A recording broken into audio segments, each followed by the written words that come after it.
Hoje nós vamos falar sobre distúrbios do sono. Esse, Paulinho, é um termo utilizado para falar sobre um conjunto de diferentes doenças e condições capazes de afetar o sono dos pacientes, né? E você já deve mandar a sua pergunta aqui para a gente no nosso WhatsApp, no 988561836, porque a partir de agora a gente vai receber o médico Bruno Moura. Ele é psiquiatra e especialista no assunto. Ele já está conectado junto com a gente e eu já vou até perguntar para ele, que eu fiz até uma brincadeira agora no início, que eu estava com sono e que ia tomar um cafezinho para passar esse sono. Isso realmente funciona, doutor? Bom dia. Bom dia, Paulo. Bom dia a todos. Paulo, essa é uma pergunta assim, bem interessante, porque se a gente for pensar ao longo prazo, as pessoas que têm que acordar e fazer uso de algum estimulante, muitas vezes o que a gente percebe é que existe uma certa privação de sono. Como a gente sabe, a cafeína é um estimulante. Então, se isso é uma coisa rotineira, né, na sua vida, que você tem que acordar com o despertador e tem que fazer uso de um estimulante, talvez seja melhor procurar um especialista para saber se realmente teu sono está te reparando. Doutor Bruno, psiquiatra, vamos começar falando o que significa um distúrbio do sono, porque tão importante quanto respirar é dormir bem. Quando a gente fala em sono, a gente sabe que o Brasil, isso é um dado estatístico, é um país onde o povo dorme mal. Se eu durmo mal, meu intestino funciona mal, meu cérebro funciona mal, meus relacionamentos não vão bem. Vamos falar sobre o que é o distúrbio do sono, para que as pessoas possam compreender a complexidade desse tema? Isso. Na verdade, para que a gente sintetize, o sono, a gente passa um terço da nossa vida dormindo, não é isso? Então, assim, o sono, na verdade, ele prepara a gente para uma vigília seguinte. Então, ele prepara todos os órgãos, os tecidos, essa relação que você fez até com os afetos, isso ocorre também ao longo da noite. Nós sabemos que existem estágios ao longo da noite, esses estágios, eles se alternam para que o indivíduo esteja preparado para iniciar o seu dia. O distúrbio do sono, nós sabemos que existem mais de 80 distúrbios relacionados ao sono. Então, dentre os distúrbios, na verdade, existe um prejuízo funcional. Então, é quando o sono não é reparado de tal modo que a pessoa não consegue se relacionar bem com as pessoas, desenvolver suas atividades ocupacionais, acadêmicas. Então, assim, a gente passaria aqui mais semanas falando sobre os distúrbios do sono. Sintetizando, na verdade é isso. É aquele indivíduo que não consegue acordar restaurado para iniciar a sua vigília. Acredito que a insônia e pessoas que sentem muito sono, né, são os tipos de distúrbios mais comuns. Nós estamos recebendo várias mensagens aqui de diversas pessoas falando que tem insônia, mas também que tem o excesso de sono. A Lúcia, por exemplo, está dizendo assim, ó: aonde eu paro, eu adormeço. Até na mesa, quando termino as refeições. Preciso de ajuda? Olha, Lúcia, é muito simples a gente entender. É como se fosse uma matemática, eu costumo dizer. Quem tem insônia tem a percepção de que não consegue iniciar, manter o sono, ou tem um despertar mais precoce do que o habitual e a dificuldade de retomar o sono. Então, como não dormiu bem, no outro dia, a gente entende que a pessoa vai se sentir assim, sonolenta, fadigada, irritada. No seu caso, é como eu falei, existem vários distúrbios relacionados ao sono. No seu caso, você entende que você não tem insônia. Por exemplo, você não me falou nada a respeito disso, de que você tinha a percepção que não dormia. Mas provavelmente tem algum outro distúrbio associado ao seu sono, que você não consegue avaliar isso, mas que não está te deixando reparar esse sono. E por isso essa necessidade de sono, de fadiga ao longo do dia. O primeiro distúrbio do sono mais comum é a insônia. O segundo transtorno mais comum é a apneia obstrutiva do sono. Talvez, se você já acordou e ouviu esse ruído respiratório, o cônjuge já falou alguma coisa nesse sentido, como é o segundo transtorno mais comum, talvez você sofra de um transtorno como esse. Falando sobre esse transtorno, o segundo transtorno que o senhor acaba de falar, tem muita gente que até o casamento acaba por conta do ronco. Isso é uma queixa dentro dos consultórios, parece brincadeira, mas é verdade. Muita gente, o casamento chega ao fim, a pessoa não suporta. Nem a pessoa que que tem o ronco, né, que ronca muito, ela acorda exausta, ela acorda cansada, pesada, e quem está do lado não suporta aquele barulho do motor a noite inteira. Doutor, é uma realidade, né? É uma realidade até porque a gente vive uma epidemia da obesidade. Então, assim, um fator relacionado à apneia e ao ronco, porque uma coisa é o ronco primário, é quando se tem uma dificuldade para que o ar passe pela via aérea. Mas isso já denota que existe uma dificuldade para se respirar. Quando existem pausas respiratórias à noite, é o que a gente considera a apneia.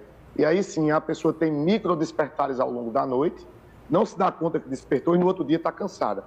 Entre os gêneros, existe essa dificuldade também em relação ao sono. As mulheres, comumente, possuem mais facilmente insônia, enquanto que os homens, em virtude da testosterona, apresentam mais esse outro distúrbio, que é a apneia obstrutiva do sono. Então, quando esse casal tem uma maior suscetibilidade a esses distúrbios, mais difícil será a convivência. Um outro ponto interessante é que as mulheres, quando chegam na menopausa, em virtude da diminuição da progesterona, elas passam a se igualar aos homens, porque a progesterona tem um efeito de manter o tônus da musculatura para a mulher. Então, com a menopausa, como há essa queda desse hormônio, muitas mulheres que eram magras passam a roncar. As que passaram a ser obesas, como eu falei, existe essa matemática. A obesidade tem relação com o ronco e a apneia. Mas entre os gêneros, a testosterona e a ausência de progesterona. Doutor, já tem várias pessoas perguntando aqui quantas horas de sono seria ideal aí para dormir. Quando a gente nasce, cerca de 16 horas nós precisamos, e o sono é polifásico, nós precisamos de vários momentos, né, de cochilos e sono. Para o adulto, em média, são 7 a 8 horas de sono. Mas a pergunta-chave, muitas vezes, as pessoas ficam preocupadas, e hoje nós temos esses dispositivos eletrônicos que fazem uma avaliação meio que grosseira até, né, das horas de sono, dos estágios do sono. As pessoas estão desenvolvendo até uma ansiedade em relação a isso, porque acham que tem que dormir aquele número de horas, entende? Mas não, a principal pergunta é, como você acordou? Essa é a pergunta que nós temos que fazer. Como eu acordei? Se você acordou e dormiu 6 horas, está ótimo, o sono lhe reparou. Agora, se você acorda com 6 horas ou com 9 horas de sono, mas sempre cansado, fadigado, porque tem alguma coisa errada. E a nossa tendência, enquanto ser humano, ao longo do tempo, nós vamos dormindo menos horas. Isso acontece também. Muitas vezes um idoso chega até o consultório, não, porque agora eu estou dormindo 5 horas, 5 horas e meia, mas aí a gente sempre chega a esse ponto. Mas como é que o senhor ou a senhora funciona ao longo do dia? Não, funciona bem, ocorre tudo bem. Então, o sono lhe repara. Isso também não é algo que vai preocupar. Uhum. Agora, tem uma diferença entre insônia e pegar no sono, vamos dizer assim, né? Quando você demora para adormecer. Que fatores são esses que acabam contribuindo para que a gente não consiga dormir assim que deita, né? Celular, luz, isso influencia, né? Tudo isso, a alimentação, Paulo, atividade física à noite, o uso de estimulantes após 5 da tarde, os dispositivos eletrônicos, essa luz LED, ela é horrível para a produção de melatonina. Então, 1 hora antes de for dormir, a gente já tem que se afastar disso. Agora, o fator primordial e que aí é a grande falha de quem muitas vezes quer conduzir um tratamento para insônia e que a gente vê que é muito comum, é quando o profissional apenas passa uma medicação para o sono, sabe? A pedra angular que vai fazer com que cronifique essa insônia é a ansiedade. E de fato ocorre que a pessoa passa a adquirir maus hábitos ou teve algum evento ali na sua vida que gerou uma preocupação, ela passa a não dormir e essa preocupação ela vai ampliar, né? Vai se ampliar, porque agora ela tinha um problema, agora ela tem 2, porque no outro dia ela tem que render, tem que trabalhar, tem que estar bem, e ela agora se preocupa com o fato de não estar dormindo. Então, a ansiedade é o principal fator para cronificar e, claro, associado a isso, os maus hábitos. Doutor, a gente se prepara até para tomar banho. Eu preparo minha toalha, eu checo se tem sabonete, mas a gente não tem o hábito de se preparar para fazer a higiene do sono, não é?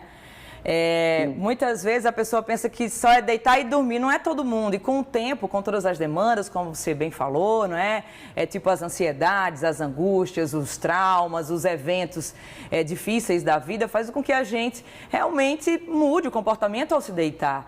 O que é higiene do sono e como eu posso fazer para me preparar para esse sono, não é? Porque já que não é algo tão fácil hoje em dia por conta de tantas demandas. Isso. A vida que nós levamos é tudo muito corrido, é muita informação, a competitividade é muito grande. Mas, assim, a gente tem que ter esse entendimento que esse momento é um momento nosso, né, de descanso, de reparo. Então, a gente tem que voltar a aprender, né, e falar sobre isso. E, se faz necessário, se desacelerar à noite. Então, chegar em casa, como você falou, tomar um banho, desligar o celular. A gente fala muito no banho morno, mas a gente está falando de Nordeste, e às vezes fica difícil isso. E existe também essa variabilidade genética, que a literatura fala, às vezes não cabe para todo mundo. Mas, assim, a literatura fala sobre isso, né? Um banho morno, porque relaxa a musculatura, se afastar de luz, não fazer uso de estimulante após 5 da tarde, não fazer uma alimentação copiosa à noite, não fazer uma atividade física pelo menos 3 horas do horário que for dormir, porque isso vai elevar a temperatura do corpo, e elevando a temperatura do corpo, quando a gente inicia o processo de sonolência, é uma queda de temperatura, então não vai favorecer a fisiologia orgânica. Então, na verdade, é um passo a passo que deve ser feito para que a gente se tranquilize e vá dormir. Mas a sociedade vive de tal forma que é como se a gente tivesse um botão. Então, chega uns lá em cima, que é apenas uma medicação para dormir, e hoje em dia nós sabemos que existem os psicoestimulantes também, não falo nem sobre só a cafeína, mas as medicações. As pessoas têm feito uso também para aumentar rendimento, sabe, o que é um horror, né? Hoje existe o Google aí que as pessoas pesquisam e chegam até os profissionais para solicitar, sabe, simulando muitas vezes doenças para ter acesso a uma medicação, achando que vão aumentar rendimento, e o que a gente sabe é que, na verdade, pode gerar mais problemas para a saúde. É bom que as pessoas entendam isso. Temos mais comentários aqui dos nossos telespectadores, e tem uma telespectadora dizendo que o problema dela é meio que fazer tudo o que ela está sonhando. Ela diz que já chegou até levantar, cair da cama. Sim. É um distúrbio mais grave, como se ela fosse sonâmbula, ela está dizendo aqui. Existe uma diferença entre o sonambulismo e o transtorno comportamental do sono REM, que é o que ela colocou bem. Eu vivencio o sonho. Nosso organismo ele é tão especial que, assim, a gente libera uma substância à noite para que a gente não vivencie os sonhos, que é o GABA, que é o principal neurotransmissor inibitório do sistema nervoso central. Quem não consegue ter essa liberação faz com que ganhe força muscular. Então a pessoa começa a vivenciar os sonhos. O problema é quando isso passa a gerar um constrangimento para a pessoa, ou mesmo ela passa a se colocar em risco, ela se machuca. Né? A orientação que a gente dá sempre quando existe esse transtorno, e claro, deve existir uma recorrência para que seja considerado um transtorno, é bom que isso também seja frisado aqui, para que se fale em transtorno do sono, transtorno mental, deve haver um período de tempo, não é algo pontual. Uma pessoa submetida a estresse pode vivenciar os sonhos, mas se para ela é algo recorrente, então configura o transtorno. Às vezes a gente tem que usar uma medicação para que essa pessoa não se machuque, e claro, proteger o ambiente dessa pessoa, né, com telas, para que ela não tenha acesso a escadas, a janelas, a porta, porque realmente pode ser algo perigoso para ela. Temos mais perguntas dos nossos telespectadores, tem muita pergunta, viu, aqui, chegando. A próxima pergunta é do nosso telespectador, o Edinho, e ele está querendo saber sobre as pessoas que trabalham à noite, né, e que trocam a noite pelo dia, ou o dia pela noite, enfim. Como que essas pessoas podem ter uma qualidade de sono boa? Pronto, essas pessoas, elas são consideradas privadas de sono, certo? São os trabalhadores noturnos, elas são consideradas privadas de sono, porque de fato existe alguns dias na semana que existe uma inversão do ciclo sono-vigília. Ela não dorme bem à noite, muitas vezes tem que compensar esse sono pela manhã. O que é que deve ser feito para diminuir esse estresse que é gerado ao corpo? Porque esse sono que é perdido, ele foi perdido. Existe um impacto na vida dessa pessoa. Pela manhã, usar um óculos escuro. A gente vai fazer uma simulação para o cérebro de que é noite. Então, óculos escuro, para que o cérebro entenda que não existe tanta exposição à luminosidade, que não é dia. O quarto dessa pessoa deve ser um quarto bem escuro também. Fazer uma alimentação leve pela manhã e o uso de melatonina. O uso de melatonina para esses casos é interessante, porque vai simular o período ali da noite, favorecendo mais o sono. Doutor, é interessante um ponto de vista que o senhor trouxe, que, por exemplo, as pessoas estão normalizando muito o uso de muitas coisas para o corpo reagir. Na hora que eu uso muita coisa para o corpo reagir, eu estou tirando meu corpo de um estado ali de que o fato de eu pedir para ele reagir, ele já está expressando que ele está no seu limite. Na hora que eu venho com cafeína, com outros estimulantes, eu posso chegar a quadros graves, até mesmo de morte, não é, doutor? Tipo, problemas cardíacos, entre outros, quando eu superestimulo esse corpo. Se o meu corpo está dizendo, eu não suporto tal coisa, você precisa acolher o que esse corpo está dizendo. Mas a gente sabe que nem sempre é possível, porque a população brasileira é uma população que vive na linha assim, limítrofe, né?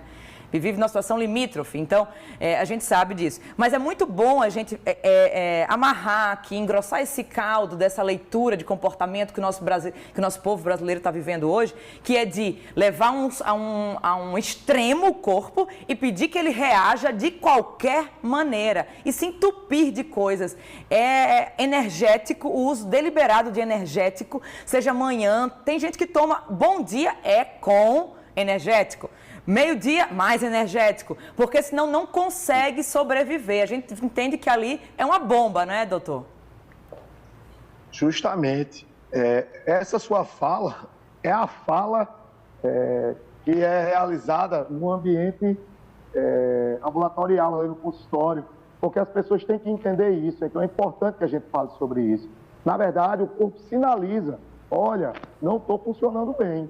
E as pessoas querem ultrapassar esse limite, entende? Então é isso que acontece, risco cardiovascular. Olha, é tão interessante isso porque as pessoas têm usado muito energético,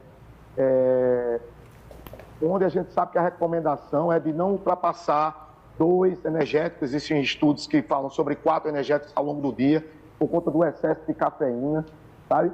A quantidade, eu acredito que são 120 miligramas de cafeína que nós podemos utilizar diariamente. Esses pré-treinos de academia, também, né, as pessoas cultuando o corpo e buscando, né, aquele corpo perfeito, passam também a exagerar, não prezam pelo seu descanso e passam a fazer muita atividade física, uma atividade física vigorosa, e aí passam também a utilizar esses pré-treinos, que também é um risco. A quantidade de cafeína é muito elevada, muitas vezes as pessoas dobram a dose, sabe? Então, assim, a gente tem que aprender a respeitar o corpo. E aí a gente começa a entender porque existe essa explosão aí de fibromialgia. Por que tanta gente tem fibromialgia? Por que tanta gente reclama de déficit de atenção? As pessoas já chegam falando sobre TDAH, é bom que a gente fale sobre isso. Ninguém abre o quadro de TDAH adulto. O TDAH é uma patologia que se inicia na infância. Então, assim, o que é que está ocorrendo? É uma sobrecarga, essa pessoa está sobrecarregada. Então, quando a gente começa a conversar com essa pessoa, a gente entende a sobrecarga, o excesso de estimulante, a privação de sono. Eu posso falar uma coisa aqui a mais? Pode! Pronto, vou trazer aqui uma informação também, que é o seguinte, as pessoas hoje têm falado muito de canabidiol, sabe? Para insônia. Eu, como especialista, a gente tem que entender o seguinte, existe um mercado. Na verdade, quem manda em tudo, eu acredito que é até o capital nesse mundo. Então, a gente tem que começar a ter consciência sobre isso, gente. Não chegar num consultório porque fulano falou, porque o Google tem. A gente tem que pensar o que é que está por trás disso. Por que é que agora o canabidiol trata tudo? Entendeu? Não tem estudo para isso. A gente não pode passar essas etapas. A gente já viveu isso. Olha, nós tivemos uma explosão de pessoas dependentes de um fármaco que chama a classe benzodiazepina, que são os tarja preta. Isso levou 10 anos para que se entendesse isso, mas quantas pessoas são presas a esse medicamento Talvez alguém possa estar me vendo aqui, que vai no meu consultório, me solicitar que eu retire a pessoa da dependência do fármaco. E que não é incomum. Nós estamos em 2022. Existe outra classe que passou também por isso. Você que faz uso de Zolpidem, Exopiclona, essas drogas Z, por menos bola, a indústria fez com que isso passasse. Quantas pessoas não estão dependentes? Agora estou falando sobre isso. Então, pessoal, vamos ter cuidado, sabe? Está falando de canabidiol. Sem estudos, existe mercado, gente. Então, vamos pensar sobre isso. Vamos passar a se alimentar bem, cuidar do corpo, não ultrapassar os limites, hidratar bem o corpo. Esse é o caminho. Tá ok. Doutor Bruno Moura, psiquiatra, falando sobre distúrbios do sono. Muito obrigado pela sua participação e a gente se encontra em breve aqui no Bom Dia RN. Muito obrigado. Eu que agradeço.